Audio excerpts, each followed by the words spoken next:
Hello दोस्तों, मैं सौरभ एक बार फिर से आप सभी का स्वागत करता हूं आपके अपने परिवार सक्सेस आईटीआई में। तो चलिए दोस्त, आज की क्लास को हम लोग शुरू करते हैं जो हमारी है क्लास नंबर 6, है ना। आज की जो हमारी क्लास है वो है क्लास नंबर 6। पीछे हमारी 5 क्लासेस हो चुकी हैं।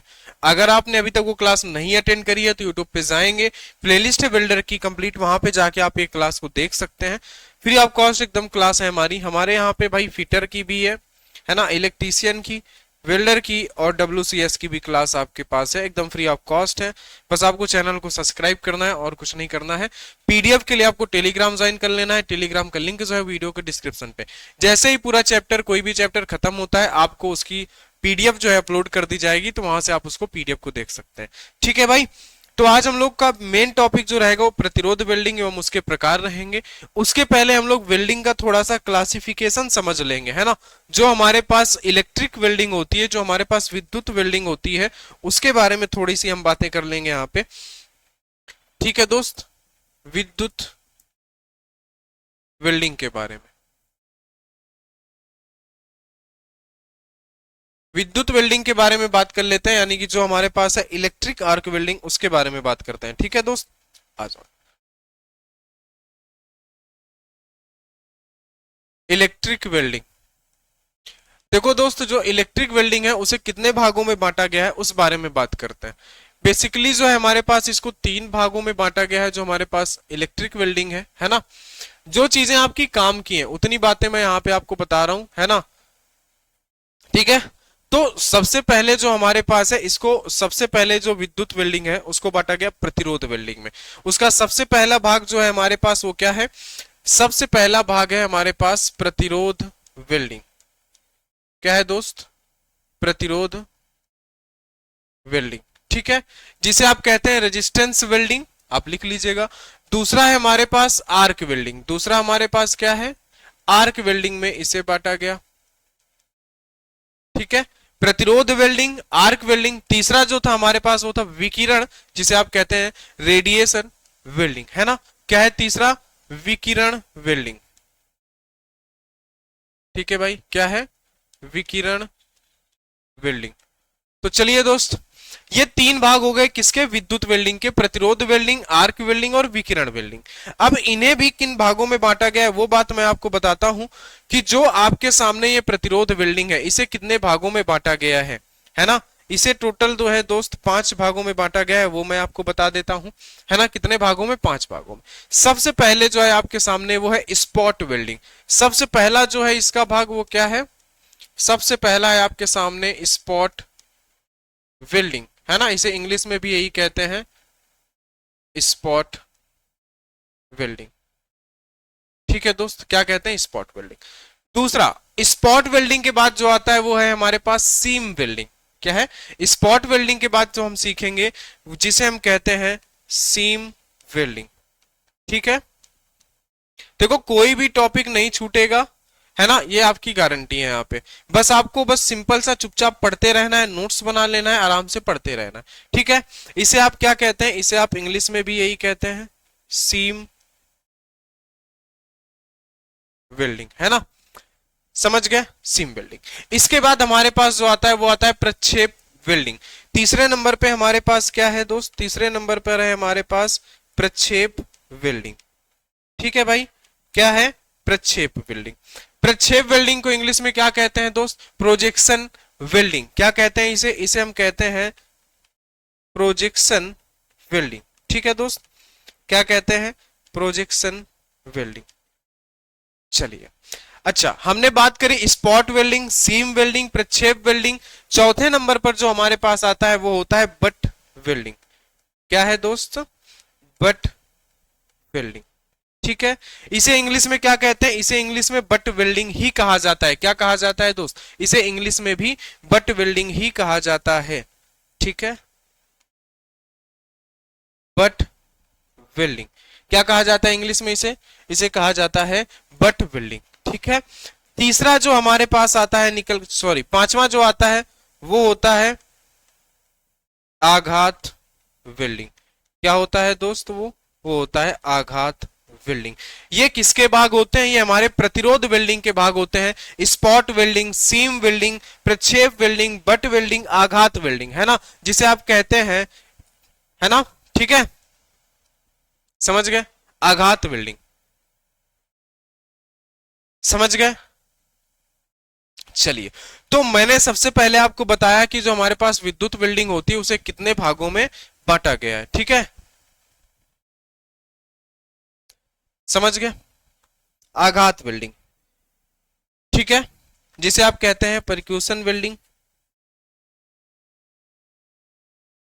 Percussion welding. तो सबसे पहले मैंने आपको बताई यहां पे जो बात, वो थी हमारे सामने वेल्डिंग, विद्युत वेल्डिंग। विद्युत वेल्डिंग को तीन भागों में बांटा गया। पहला था हमारे पास प्रतिरोध वेल्डिंग, प्रतिरोध वेल्डिंग जिसे आप कहते हैं रेजिस्टेंस वेल्डिंग। क्या कहते हैं दोस्त? जिसे आप कहते हैं रेजिस्टेंस वेल्डिंग। आप यहां पे लिख सकते हैं कि रेजिस्टेंस वेल्डिंग, ठीक है। दूसरा है हमारे पास आर्क वेल्डिंग, यहां पे मैं लिख देता हूं आर्क वेल्डिंग, इसे इंग्लिश में भी क्या कहते हैं? Arc welding. विकिरण वेल्डिंग, विकिरण वेल्डिंग को हम कहते हैं रेडिएशन वेल्डिंग। क्या कहते हैं दोस्त? इसको इसको हम कहते हैं रेडिएशन वेल्डिंग, ठीक है। मैंने सबसे पहले प्रतिरोध वेल्डिंग के आपको भाग बताए, ठीक है ना दोस्त। चलिए, अब आपको बताते हैं आर्क वेल्डिंग को कितने भागों में बांटा गया है, इसके बारे में बात करते हैं, ठीक है। अब किसके बारे में बात करेंगे? आर्क वेल्डिंग में। तो आर्क वेल्डिंग के बारे में हम लोग बात करते हैं दोस्त, ठीक है, आ जाओ। सबसे पहला जो है हमारे पास वो है आर्क वेल्डिंग में। अगर सबसे पहले बात करें तो कार्बन आर्क वेल्डिंग। क्या है हमारे सामने? Carbon arc welding. इसे इंग्लिश में भी क्या कहते हैं? कार्बन आर्क वेल्डिंग ही कहते हैं। यह सबसे पहला भाग है आर्क वेल्डिंग का, कार्बन आर्क वेल्डिंग, ठीक है। दूसरा है हमारे पास, दूसरा जो है हमारे पास वो है धातु आर्क वेल्डिंग, धातु आर्क वेल्डिंग, समझ गए। दूसरा हमारे पास क्या आ जाता है? दूसरा हमारे पास आ जाता है धातु आर्क वेल्डिंग, ठीक है। तीसरा, तीसरा जो आपके सामने होता है जिसे हम कहते हैं टंगस्टन अक्रिय गैस या टिग आर्क, जिसे आप कहते हैं, है ना। क्या कहते हैं? टंगस्टन अक्रिय गैस वेल्डिंग। क्या कहते हैं इसको आप? इसको आप कहते हैं टंगस्टन, जिसे आप कहते हैं टिग, है ना, आर्क वेल्डिंग के नाम से भी जानते हैं, टंगस्टन अक्रिय गैस वेल्डिंग, ठीक है भाई, जिसे आप टीआईजी, टिग आर्क वेल्डिंग के नाम से भी जानते हैं, ठीक है। टिग आर्क वेल्डिंग के नाम से भी इसी को आप जानते हैं, ठीक है, समझ गए। इसी का ही नाम है टिग आर्क वेल्डिंग। चलिए, तो पहला था कार्बन आर्क वेल्डिंग, दूसरा है धातु आर्क वेल्डिंग, तीसरा है टंगस्टन अक्रिय गैस वेल्डिंग। चौथा जो आपके सामने आता है वो धातु अक्रिय गैस, जिसे आप कहते हैं मिग आर्क वेल्डिंग, है ना। क्या है? धातु अक्रिय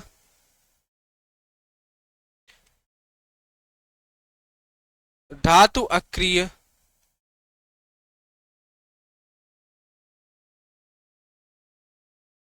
गैस वेल्डिंग, ठीक है। धातु अक्रिय गैस वेल्डिंग जिसे आप कहते हैं MIG, मिग आर्क वेल्डिंग, जिसे आप किस नाम से जानते हैं? मिग आर्क वेल्डिंग के नाम से जानते हैं, ठीक है। मिग आर्क वेल्डिंग, ये इसी का ही नाम होता है, मिग आर्क वेल्डिंग। इतनी बात समझ में आई?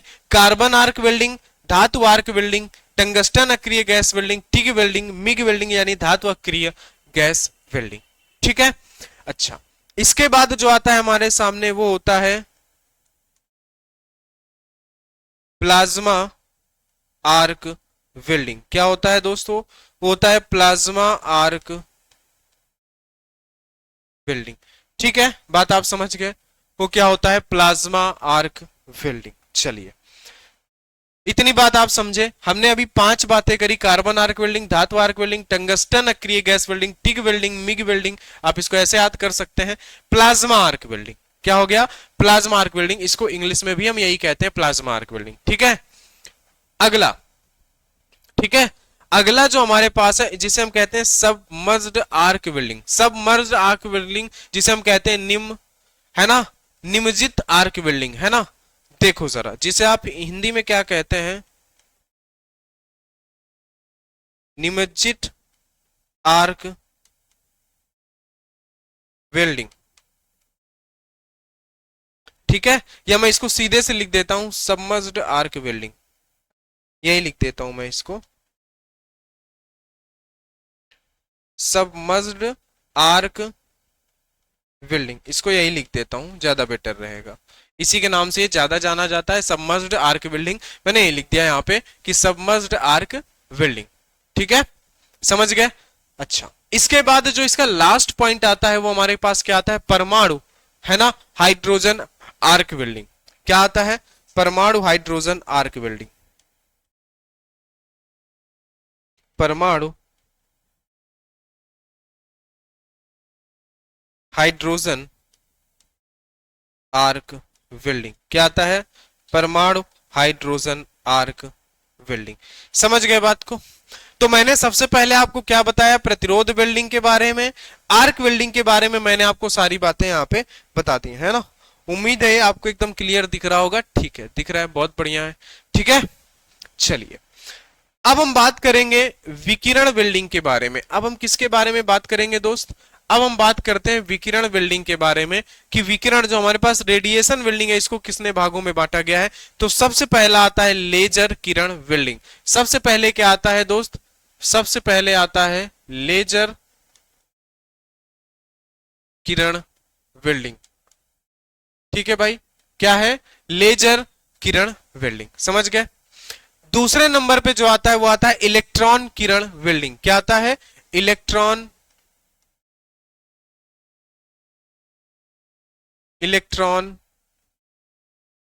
किरण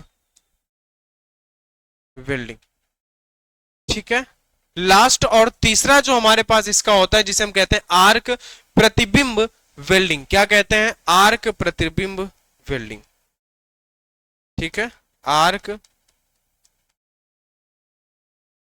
प्रतिबिंब वेल्डिंग।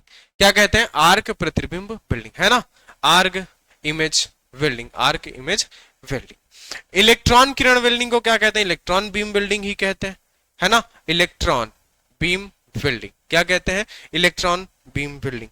मैं लिख देता हूं यहां पे, इसे आप कहते हैं इलेक्ट्रॉन बीम वेल्डिंग, है ना।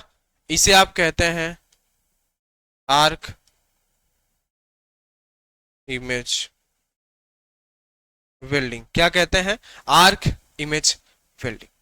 ठीक है, इसे आप लेजर बीम वेल्डिंग कहते हैं। किरण का मतलब बीम है ना।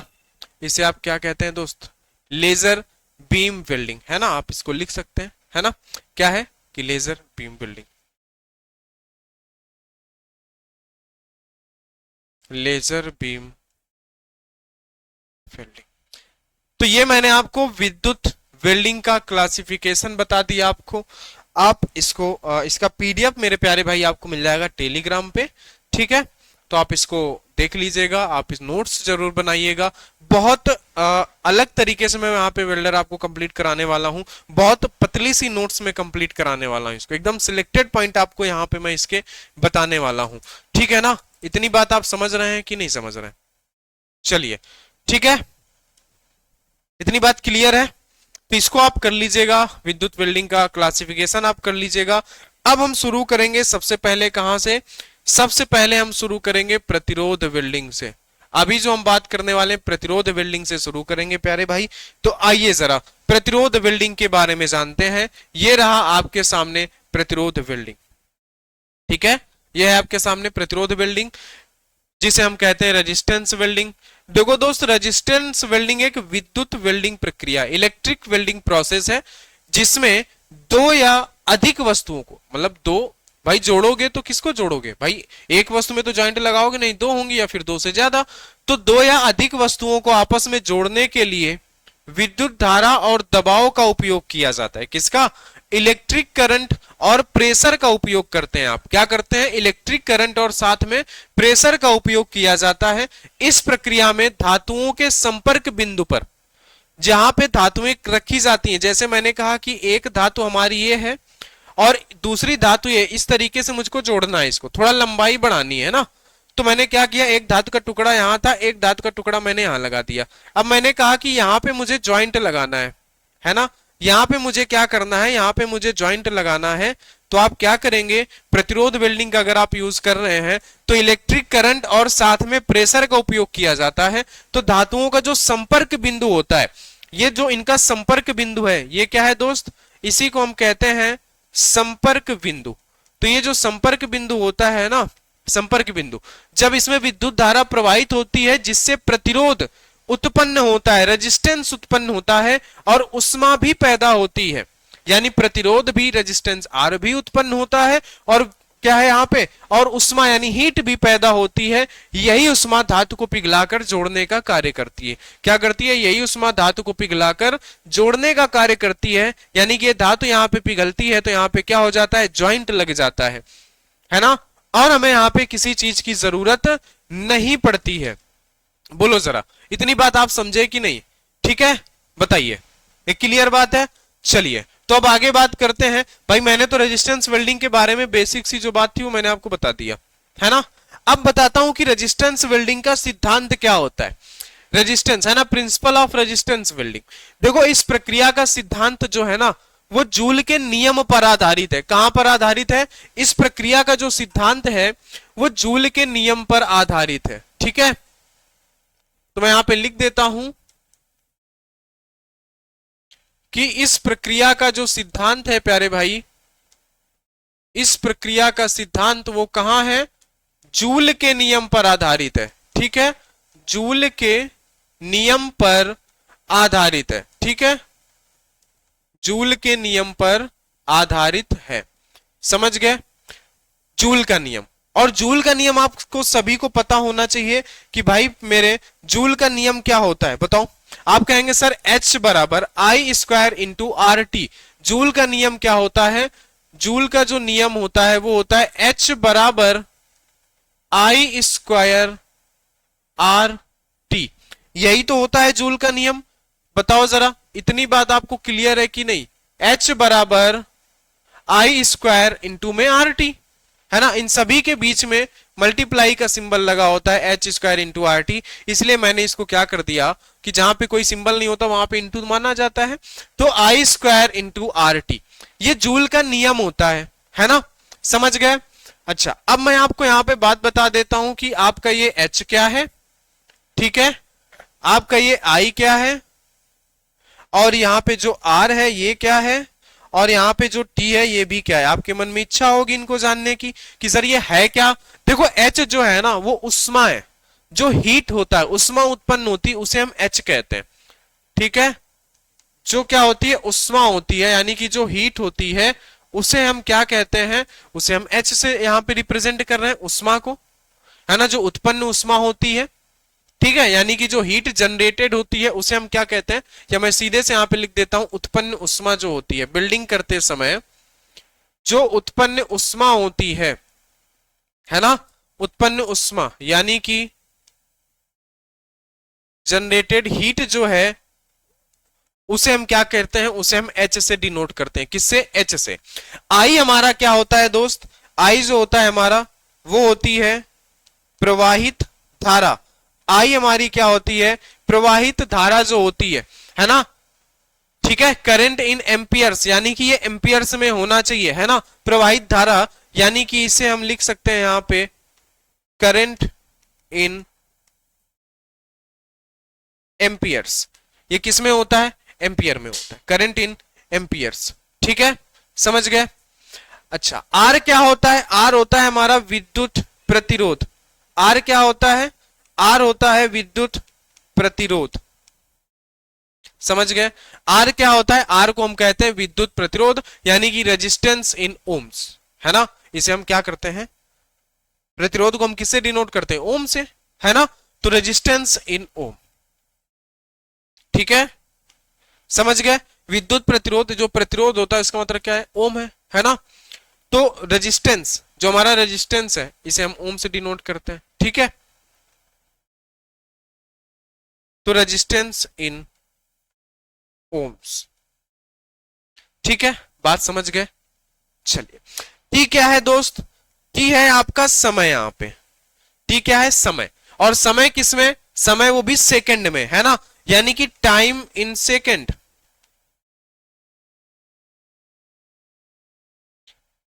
सेकंड्स। यानी यहां पे जो टाइम होता है वो किस पे कंपेयर किया जाता है? सेकंड में किया जाता है।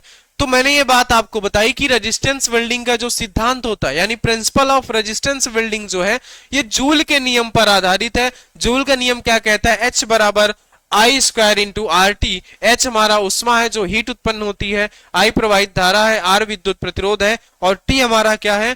टी है हमारा समय, है ना। अब देखो जरा, इसका मतलब क्या है हमारे पास, उसकी बात मैं आपको बताता हूं, ठीक है। बताइए जरा, इसका मतलब क्या है? जो मैंने फार्मूला बताया, इसका अर्थ यह है कि जितनी अधिक धारा, है ना, जितने अधिक धारा प्रवाहित या समय होगा, उतनी अधिक उष्मा उत्पन्न होगी, है ना। इसका मतलब यही है, ठीक है। मैं यहां पे लिख देता हूं कि दोस्त इसका मतलब क्या है, यहां पे मैं नोट करके लिख देता हूं, ठीक है। इसका मतलब देखो, सब कुछ H के बराबर है, यानी कि जितनी अधिक धारा, I का मतलब धारा, है ना। तो यहां पे सबसे पहले क्या लिखेंगे कि जितनी अधिक धारा, समझ गए। सबसे पहली बात, जितनी अधिक धारा, उसके बाद प्रतिरोध, R क्या है? प्रतिरोध है, प्रतिरोध। प्रतिरोध के साथ क्या है? समय, प्रतिरोध या समय। देखो, जितनी अधिक धारा होगा, प्रतिरोध होगा, समय होगा, उतनी ही अधिक उष्मा उत्पन्न होगी, क्योंकि ये सभी बराबर है ना। जितनी अधिक धारा, प्रतिरोध या समय होगा, उतना ही, है ना, समय होगा,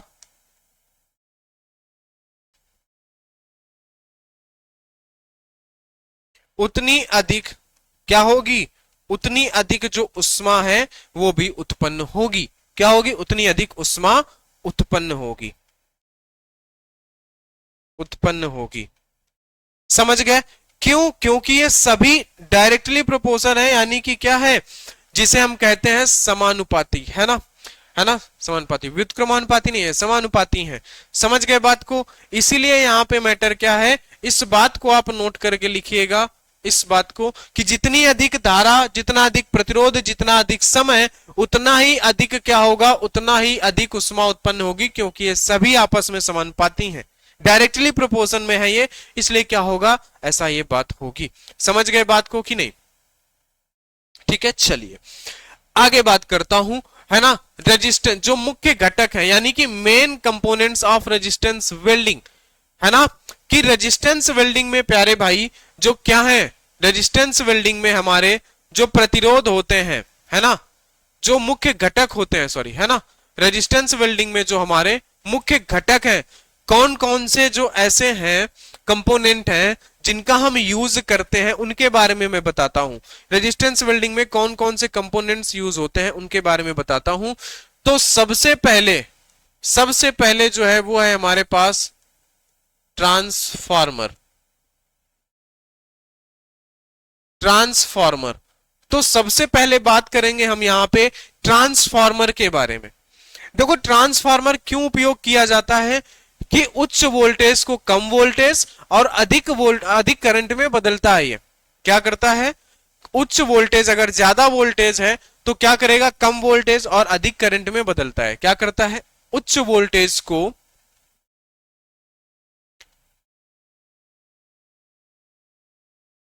उच्च वोल्टेज को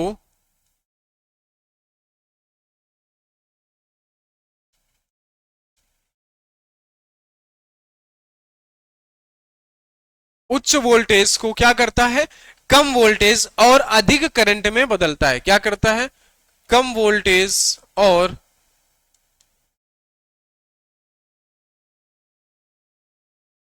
अधिक करंट में क्या करता है, अधिक करंट में बदलता है।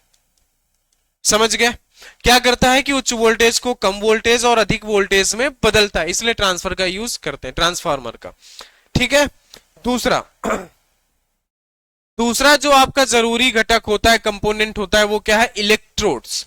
क्या है, इलेक्ट्रोड्स। ठीक है, आ जाओ जरा। दूसरा क्या है हमारे पास, इलेक्ट्रोड्स। तो इलेक्ट्रोड्स के बारे में हम यहां पे बात करते हैं कि इलेक्ट्रोड्स क्या है। देखो, इलेक्ट्रोड्स का बेसिकली जो उपयोग होता है वो धातु को पकड़ने और धारा प्रवाहित करने के लिए उपयोग किया जाता है।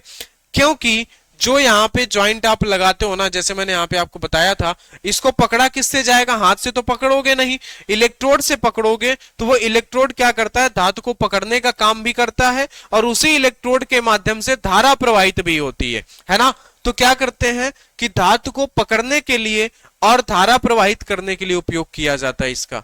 कहां पे किया जाता है दोस्त, धातु को पकड़ने व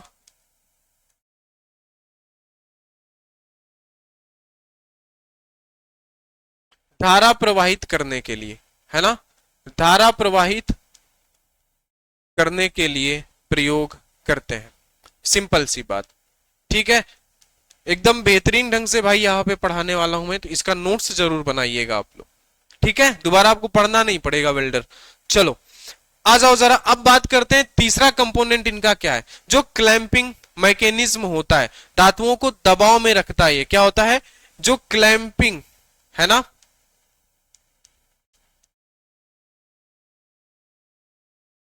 जो क्लैंपिंग मैकेनिज्म होता है, मैकेनिज्म का मतलब होता है उनको पकड़ के रखना, है ना। जो क्लैंपिंग मैकेनिज्म होता है ये क्या करता है, धातु में दबाव में रखता है। धातु को क्या करता है, धातु को जो है ये दबाव में रखता है। जो भी मेटल होता है ना, उसको दबाव में रखता है। क्या करता है ये, धातु को दबाव में, धातु को दबाव में रखता है। क्या करता है ये धातु को दबाव में रखता है। ठीक है। चौथा, चौथा हमारे पास क्या होता है, चौथा हमारे पास होता है कंट्रोल यूनिट। क्या होता है दोस्त, कंट्रोल यूनिट। कंट्रोल यूनिट का काम क्या होता है, इसके बारे में बात करते हैं, है ना। करंट और समय का नियंत्रण करता है। जो कंट्रोल यूनिट होता है ये क्या करता है, करंट और समय का नियंत्रण रखता है। ठीक है, समझ गया। कंट्रोल यूनिट का मतलब क्या है कि ये करंट और समय का नियंत्रण रखती है। क्या करती है, करंट और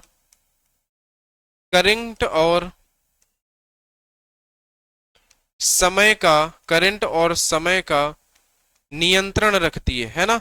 करंट और समय का नियंत्रण रखती है, ये होता है कंट्रोल यूनिट। चौथा जो होता है कूलिंग सिस्टम।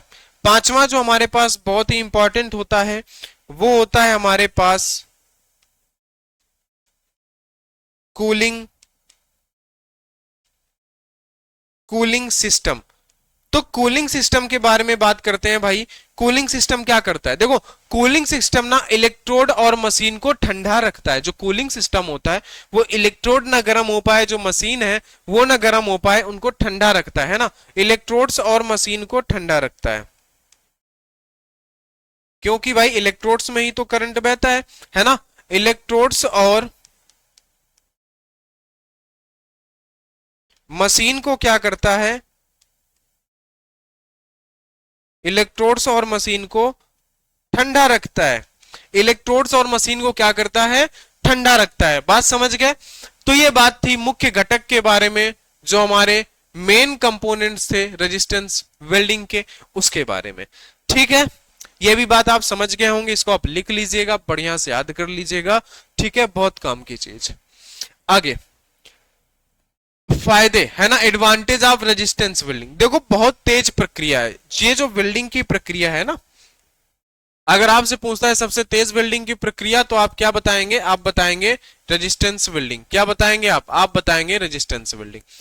किसी भी फ्लक्स या फिलर मेटल की आवश्यकता यहां पे नहीं होती है, किसी भी प्रकार का फ्लक्स नहीं यूज करते, किसी भी प्रकार का फिलर मेटल की आवश्यकता यहां पे नहीं होती है। तीसरा फायदा क्या है? वेल्ड जॉइंट साफ और मजबूत होता है, यानी जो वेल्डिंग जॉइंट होता है वो एकदम साफ सुथरा होता है और कैसा होता है? मजबूत होता है ना। ऑटोमेशन और मैस प्रोडक्शन में उपयुक्त होता है ना। जो ऑटोमेशन और मैस प्रोडक्शन होता है उसमें क्या होता है? ये उपयोग होता है, उपयुक्त होता है। उच्च दक्षता वाली प्रक्रिया, यानी कि हाई एफिशिएंसी वाली प्रक्रिया है ये इसके फायदे होते हैं।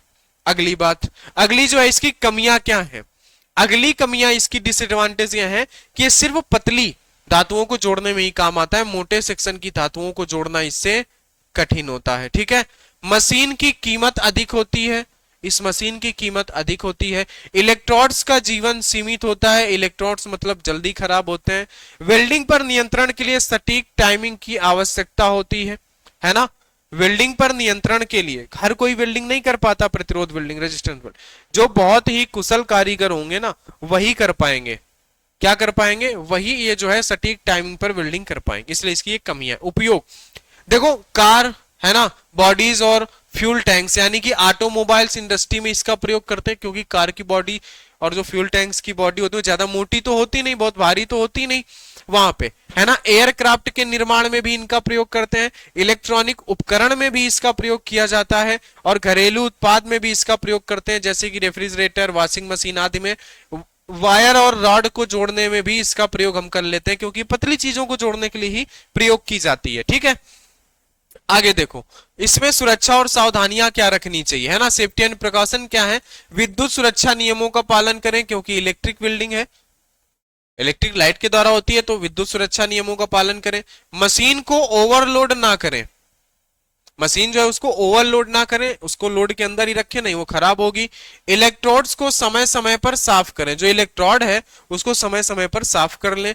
कूलिंग सिस्टम हमेशा चालू रखें, जैसा कि मैंने आपको बताया वहां पे जो मुख्य घटक है ना, इंपॉर्टेंट कंपोनेंट्स है, वहां पे भी इसका जिक्र किया गया।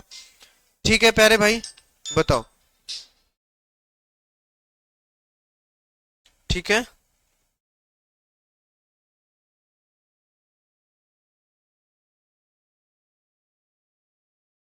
चलिए आगे बात करते हैं। आंखों और त्वचा की सुरक्षा के लिए पीपीई यानी पर्सनल प्रोटेक्टिव इक्विपमेंट्स जरूर पहने। मैंने जब personal protective equipment first chapter में पढ़ाए थे, है ना, ये मैंने जो है फर्स्ट